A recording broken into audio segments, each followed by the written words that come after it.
C'est un choix difficile dans un contexte qui nous était largement imposé. Nous avons hérité d'un cahier des charges sous l'ancienne mandature. Nous avons eu affaire à des offres qui conduisaient l'une et l'autre, qu'il s'agisse de celle de Veolia et de l'Office hydraulique, à une augmentation très importante du prix de l'eau. Parallèlement, l'Office restait beaucoup moins compétitif que Veolia, c'est-à-dire qu'aller dans le cadre d'une relance de délégation des services publics aurait nécessairement conduit à attribuer le marché à un prix très élevé à un opérateur économique privé qui se serait retrouvé en situation de monopole, de quasi-monopole. Pour nous, ce n'était pas envisageable et donc, déjà par défaut, ne restait plus que le choix de la régie. Considérons que l'eau est un bien public et qu'elle doit rester un bien public et une richesse première pour le peuple corse. Et donc, dans ces conditions, il a toujours été clair pour nous que nous nous refusons à déléguer sa gestion à des grands groupes privés en situation de monopole.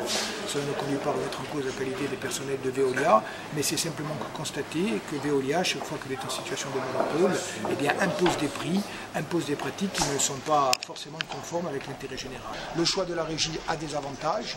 Le choix de la régie doit nous conduire à construire un outil public qui soit un outil efficace, qui maintienne ou augmente la qualité du service rendu tout en contenant les prix payés par l'usager. Maintenant, il va falloir faire un gros effort d'abord sur la limitation des dépenses pour que l'opération puisse être équilibrée, un effort ensuite sur le dialogue social pour que les personnels qui seront transférés de l'office vers la régie soient pleinement intégrés dans le projet d'entreprise et participent au rayonnement de l'outil. Et le troisième effort, c'est au niveau de la gouvernance. Il faut tirer les leçons de ce qui se passe aujourd'hui en Corse dans un certain nombre d'outils publics qui sont gangrénés par les pratiques planistes et clientélistes. Il faut rompre avec ce système. Et il faut que la communauté d'agglomération de Bastia, sur le territoire bassier et notamment pour la commune de Bastia, nous démontrions que l'on peut créer une régie qui fonctionne de façon transparente, de façon démocratique. C'est vrai qu'il y a également des éléments d'inquiétude et en tout cas de vigilance.